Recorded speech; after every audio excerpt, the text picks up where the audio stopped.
ሰላም አለይኩም ወራህመቱላሂ ወበረካቱ ሰላም ጤና ይስጥልኝ የሰዓዳ ዩቲዩብ ቤተሰቦች እንዴት ናችሁ ሰላም ናችሁ ለመልካም ሁሉ ሰላም አላህ አልሐምዱሊላህ ይህን ቪዲዮ ሰብስክራይብ ላይክ ሼር አድርጋችሁ ለብዙ ሰው አድርሱልኝ ፕሊዝ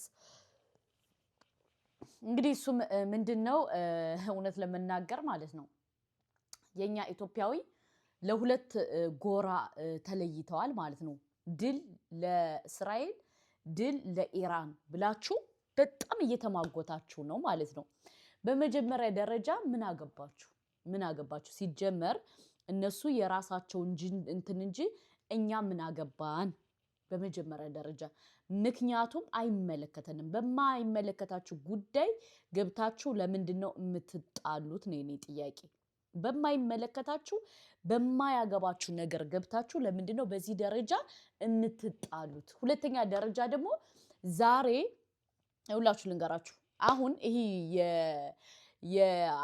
የዓለም ጦርነት በሉት እንግዲህ የዓለም ጦርነት እየተካሄደ ያለው እኛም ኢትዮጵያዊ እንደምንጎዳ ወቁ አንደኛ በመጀመሪያ ደረጃ ስደት ያሉ እህቶቻችን ኳተር አሉ ኩዌት አሁን ይሄ 6 7 አገራት አረብ አገራቶች የኛ እህት ወንድሞቻችን አሉ ገባችሁ አይደለ ሊባኖስ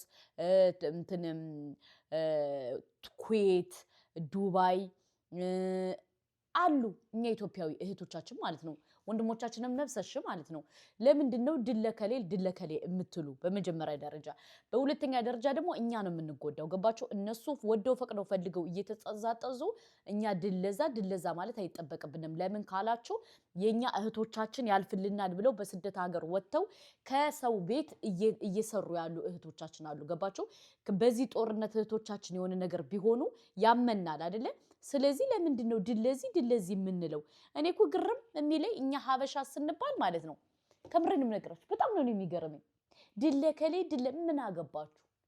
ምን አገባችሁ እንዴ እነሱ እኮ ወደው ፈቅደው ፈልገው ነው በፖለቲካ ነው አይደል እየተጠዘጠዙ ያለ ስለዚህ እናንተ ለምንድነው እንደዚህ የምትሉት ሁለተኛ ደግሞ ይሄ ጦርነት ቢነሳ ኢትዮጵያ ትጎዳለች ለምን ካላችሁ አንደኛ የኤሌክትሪክ መኪና ኢትዮጵያ ውስጥ የለም ነዳጅ ደግሞ ቀይ ባህር ከተዘጋ ደግሞ ነዳጅ ደግሞ እየተናገኛለን እኛ ኢትዮጵያዊ ገባችሁ ኑሮ ሰማይ ይነካል ከዛ በኋላ እዛ ያሉት ኢትዮጵያ ያሉት እህት ወንድሞቻችን እናት አባቶቻችን ይቸገራሉ ማለት ነው ይሄን በደንብ ሰሙበት እኛም የሚያሳስበን የሀገራችን ነገር እንጂ የሌላ ነገር ሊያሳስበን አይገባም በጣም ነው የምትገርሙት ማለት ነው በሁለተኛ ደረጃ ደግሞ በቃ እሱ እስራኤል የተመረቀች ሀገር እስራኤል የፈጣሪ ሀገር የምትሉ ሰዎች በመጀመሪያ ደረጃ የእስራኤል አምላክ የምትሉ ሰዎች ማለት ነው በመጀመሪያ ደረጃ እስራኤል አምላክ የላትም ገባችሁ እስራኤል አምላክም ሊኖራት አይችልም ከሌላው የተለየሽ ሀገር አይደለችም ገባችሁ ሀገር ሁሉም ሀገር አንድ ነው ማለት ነው ገባችሁ እኔ በጣም እኮ ነው የምታስቆይ የእስራኤል አምላክ የእስራኤል ጌታ የእስራኤል እንትን ትላላችሁ ማለት ነው የእስራኤል አምላክ የሚባል ነገር የለም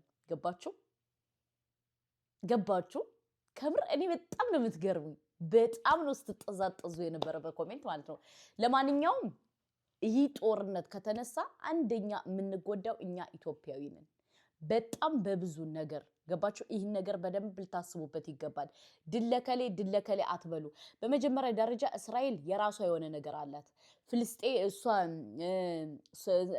ኢራንም የራሷ የሆናቸው አላቸው በጣም አላቸው ገባችሁ አይደለ የሚያከሽፉበት የሚመቱበት ምን የሚሉበት አለ እኛ በመሃል ምን አገባን የምንጠዛጠዙ ምን አገባችሁ በጣም ተከፋፍላችሁ እየተጠዛጠዛችሁ ነው ይሄ ትክክል አይደለም በሁለተኛ ደረጃ ደግሞ ሰውየው ሞቷል እየተባለ ነው አላህ ይዘንለት አላህ ጀነተል ፈርዶስ ይወፍቀው ማለት ነው አላህ ይዘንለት ገባችሁ አላህ እኔ በጣም ነው ያሳዘነኝ ገባችሁ አላህ ይዘንለት ማለት ነው እና ግን ለምንድነው እኔ ግራ የገባይ እስራኤል ወይም ደግሞ አሜሪካና እስራኤል እንዴት ነው ቦታቸውን እያወቀሽ እየለየሽ የምትመታቸው እኔ በጣም ግራ የገባይ ነገር ነው ውዶቼ ማለት ነው የእስራኤል ምንም ነገር እኮ የሞተባት የለም በጣም አብዛኛው እየሞታ ያለው የነሱ ነው እንዴት ነው ቦታውን የምትለየው ነው ጥያቄ ውዶቼ በዚህ አይነት እኮ እኛ ጥሎብን ካንዳቸው ጋር ብንጣላ በደቂቃ ነው ኢትዮጵያን የሚያጠፋት ማለት ነው ይሄ ነው ሊያሳስባችሁ የሚገባ እንጂ ድለከሌ ያላችሁ በመሃል ላይ መበላት አይተጠበቅባችሁም እና በጣም ከገረመኝ ነገር እንዴት ነው ቦታውን እየለዩ የሚመቱት እኔ በጣም ግራ ገባኝ። ከምሬ ነው የምነግራችሁ። እንዴት ነው ቦታውን የሚያውቁት ማለት ነው። እና ሰውየው የጠቅላይ ሚኒስተሩ ሙቷል እየተባለ ነው። አላህ ይዘንለት፣ አላህ ጀነተል ፊርደውስ ሲወፍቀው። ገባችሁ? ግን እኔ በጣም ከሚገርመኝ ነገር ለምንድን ነው ረመዳንን እየጠበቁ ጦርነት የሚያነሱ? ረመዳንን ጠብቀው ነው ጦርነት የሚያነሱ። ችግሩ ምንድን ነው? ለምንድን ነው ረመዳን ካለፈ ለምን አያረጉትም? ጦርነት እየደገፍኩ አይደለም ውዶች፣ ግን ለምንድን ነው ረመዳን ልክ ረመዳን ሲሆን የሚያረጉት ነው? ወይስ ሰው ሙስሊሙ በጾመ አንጀቱ መግደል ስለሚፈልጉ ነው?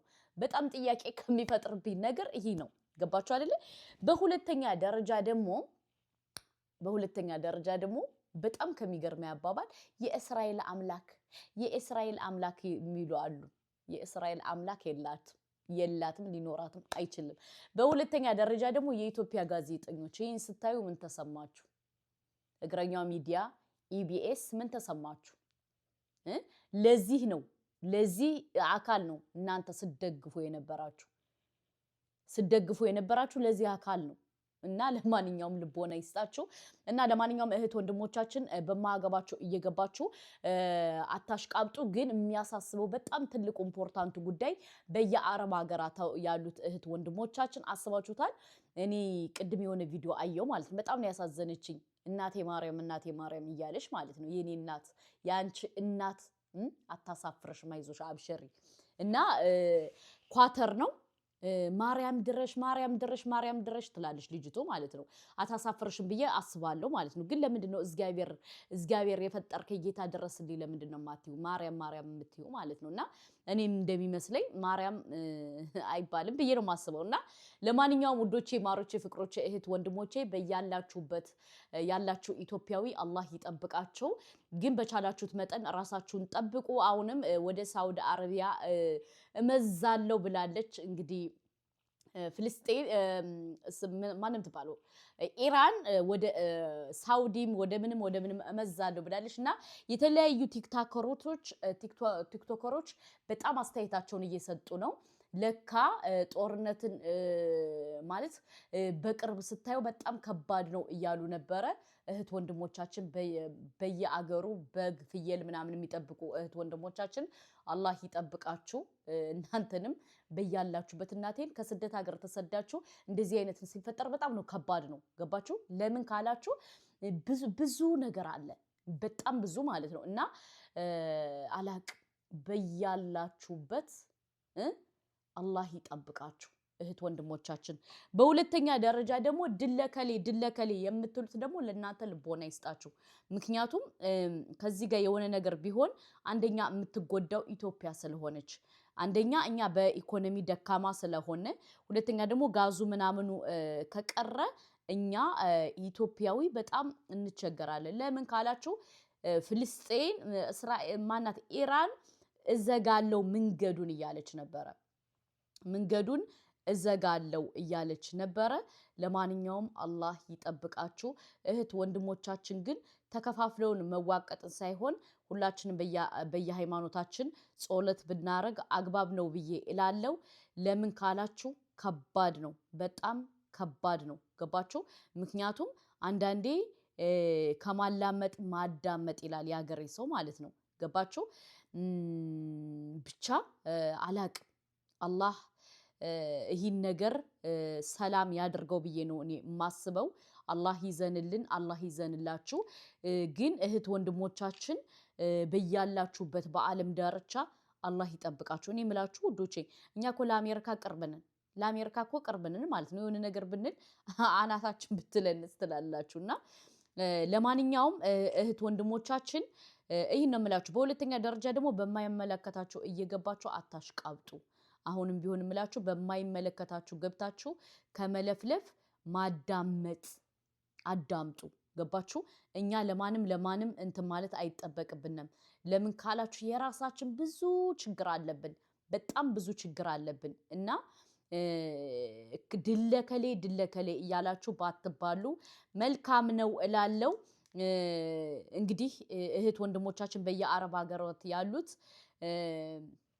ምንድነው ሲሉ የነበረ? በቃ ፈጣሪ ጠብቀን እያሉ ነበረ። ለማንኛውም አሁንም ቢሆን አላህ ይጠብቃቸዋል ኢንሻአላህ። እስኪ የሆነ ድምጽ ላሰማችሁ ፕሊዝ። ተረጋግጧል። ይህ ሰበር መረጃ ነው። አያቶላ አሊ ካሚኒ ተገደሉ። የኢራን መንግስታዊ ቴሌቪዥን እንደገለጸው የሀገሪቱ የበላይ መሪ አያቶላ ሰኢድ አሊ ካሚኒ በአሜሪካና በእስራኤል የሚሳኤል ጥቃት መገደላቸው ይፋ ተደርጓል።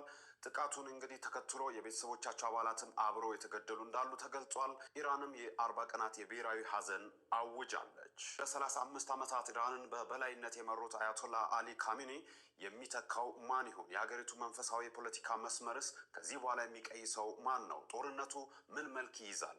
ይህም ጥቃት በመካከለኛው ምስራቅ የተለኮሰውን ግጭት ወደማይበርድና ዓለም አቀፍ ቀውስ ወደሚያስከትል መጠነ ሰፊ ጦርነት ይለወጥ ይሆን? ይህ የሁሉም ጥያቄ ነው። አው ተረጋግጧል። ይህ ሰበር አላህ ይዘንለት። አላህ እኔ አላቅም። እኔ የምለው ውዶቼ ማለት ነው አሜሪካ ግን ምንድነው እየያዘሽ እንዴ? ምንድነው ሐሳብሽ አንቺ? ምን አለ ትራምፕን አርጎ ፈጣሪ ቢገላግለን? ምን አለ ውዶቼ ቢወስደውና ቢገላግለን እንዴ? ከዚህ ሰውን እየጨረሰ እንትን ከሚል እሱ ሲጀመር እንትን ብሏል ቢለው ጥሩ ነው ብዬ ነው።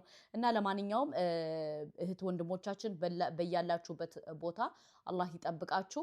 በዚሁ አጋጣሚ ራሳችሁን ጠብቁ። በየስደት ያላችሁ እህቶቻችን ራሳችሁን ጠብቁ። ለምን ካላችሁ መጀመሪያ እናንተ ስትኖሩ ነው ሁሉ ነገር የሚኖረው እና እኛ ደግሞ እንድትኖሩ እንፈልጋለን እህት ወንድሞቻችን። ምክንያቱም ከባድ ነው፣ በጣም ከባድ ነው። ተረዳችሁ? ለምን ካላችሁ እህት ወንድሞቻችን በየስደቱ በየዓለም ዳርቻው ተቀምጠው በቃ ዛሬ ፈጣሪ ወይ ድረስልን እያሉ ነው። ለማንኛውም የኔም የናንተም አምላክ አላህ ይድረስላችሁ። ኢንሻአላህ ምንም አትሆኑም ብዬ አስባለሁ። በሁለተኛ ደረጃ ደግሞ ራሳችሁን እንትን መረጃ ተለዋወጡ። ለምን ካላችሁ መረጃ ከተለዋወጣችሁ ጥሩ ነው ብዬ አስባለሁ። ለምን ካላችሁ ቦታ ማለት ከቦታ ቦታ እንድትሉ ማለት ነው እንድትሄዱ። ገባችሁ? ጦርነት ካለበት ቦታ ትታችሁ ጦርነት ወደሌለበት ቦታ መሄድ ትችላላችሁ ብዬ አስባለሁ። ፈጣሪ እኔንም እናንተንም አላህ ይጠብቃችሁ እህት ወንድሞቻችን። ራሳችሁን በደንብ መጠበቅ አለባችሁ። ለምን ለመኖር ስትሉ። በሁለተኛ ደረጃ ደግሞ መረጃ ተቀያየሩ። መረጃ ካልተቀያየራችሁ ከባድ ነው። ገባችሁ? መረጃ በደንብ መቀያየር አለባችሁ። ለምን አላቅም። ምክንያቱም ከቦታ ቦታ እንትን ስትሉ ስትቀያየሩ አሪፍ ነው ብዬ አስባለሁ። እህቶቼ ወንድሞቼ በያላችሁበት አላህ ይጠብቃችሁ። በጣም እኔ ቅድም ቲክቶክ ላይ እያየው ነበር ማለት ነው። ጦርነት በቅርብ ስትሆን በጣም ከባድ ነው፣ በሩቅ ስትሆን ነው የማይታወቅህ እያሉ ብዙ ቲክታከሮች እንትን እያሉ ነበር ማለት ነው። እና አላህ ይጠብቃችሁ። ከምር በጣም ነው እንትን የሚለው ማለት ነው የሚከብደው። ገባችሁ? እና ራሳችሁን ጠብቁ። በሁለተኛ ደረጃ ደግሞ በማያገባችሁ አትግቡ። ማለቴ ዝም ብላችሁ በማያገባችሁ እየገባችሁ ድለከሌ እያላችሁ በማይመለከታችሁ ባትገቡ ምቾቴ ነው። ገባችሁ? እኛ አይመለከተንም። በማይመለከተን ገብተን ደግሞ ማውራት አይጠበቅብንም። ገባችሁ? ስለሚመለከተን ጉዳይ ነው ማውራት የምንችል እንጂ ስለማይመለከተን ጉዳይ እያወራን እርስ በርስ መበላላት የለብንም ብዬ አስባለሁ። ለማንኛውም ይህን ቪዲዮ ሰብስክራይብ፣ ላይክ፣ ሼር አድርጉ እህት ወንድሞቻችን። ድል ለማንም ምክንያቱም ሰው መሆን ይቀድማል። ለማንኛውም እህት ወንድሞቻችን ራሳችሁን ጠብቁ፣ መረጃ ተቀያየሩ።